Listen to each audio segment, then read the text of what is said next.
Hey everyone, in this video we're going to talk about how you could afford to travel full-time or extend your trips and travel long-term. We're going to go over locations, travel style, accommodations, and at the end I'm also going to give you some job ideas. If you haven't seen it, we also made a video talking about how we work online while we travel. The link to that, if you're interested, is in the description of this video. To get started, there's two main ways to make long-term or full-time travel possible, and they both have to do with money.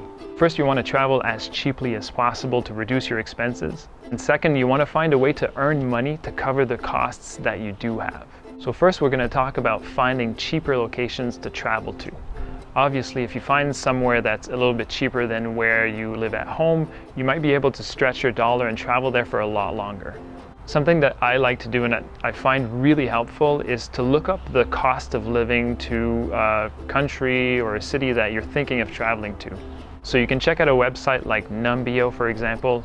You just punch in the city where you're living, and then you put in the area that you're thinking of traveling to.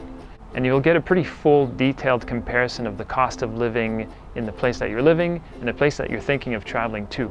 And this can give you a really good idea on how to budget for your trip. And also it might give you some pretty good ideas on new places to travel to that you haven't thought of and that are really affordable. The Nomad List is another great website to find interesting places to travel to and compare cost of living. And you can also check the currency exchange to compare between different countries. Next, we're going to talk about travel style.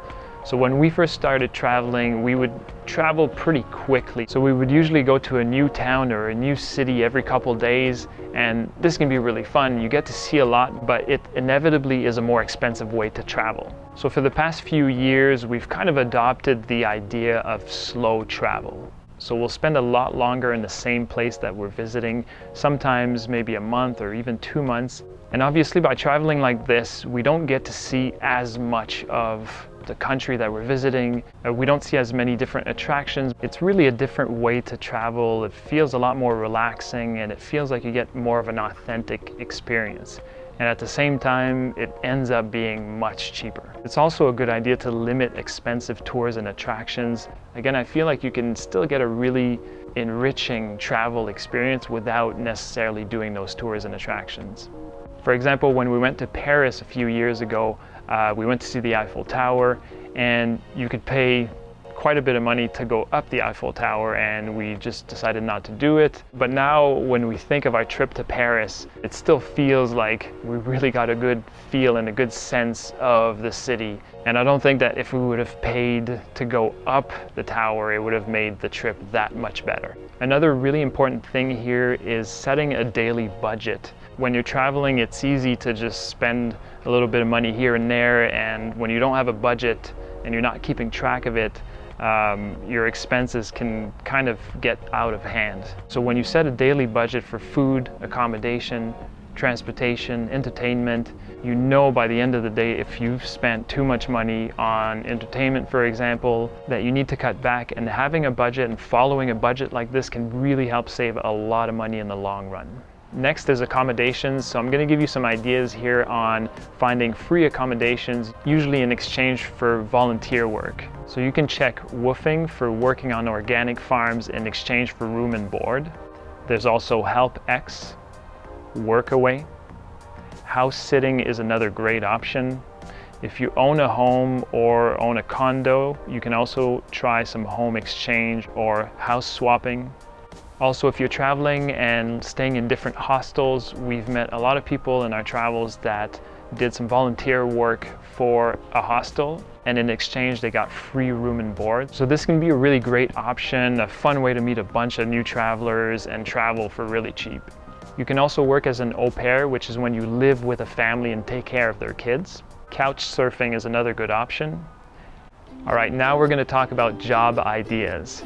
So I'm going to give you a bunch of different options here. This is not a complete list because there's a ton of different options, but hopefully this will give you a starting point to find what you're looking for. So first, if you're under 30 or 35, you might be able to get a working holiday visa to legally work in the country that you're traveling to.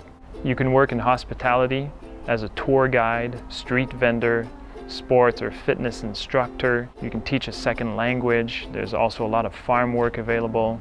There's also a lot of other options. This is just a basic list. If you prefer to work online, or if you're too old to get a working holiday visa, there's plenty of online job options that can allow you to be location independent. You can do remote translation, video editing, graphic design, web design, virtual assistant, remote customer service, social media manager, photographer, videographer, YouTuber, or social media influencer. You can be a consultant in your field, or you can even teach a language online. And if you have a specific skill, there's often a way to turn that skill into making some kind of income online. You might just have to be a little bit creative here and be willing to put in the initial time and effort to get something started. Remember that if you're starting your own business online, things like that don't necessarily happen overnight, and sometimes it might still not be enough to cover all your living costs. It's also possible that you'll need to combine different smaller sources of revenue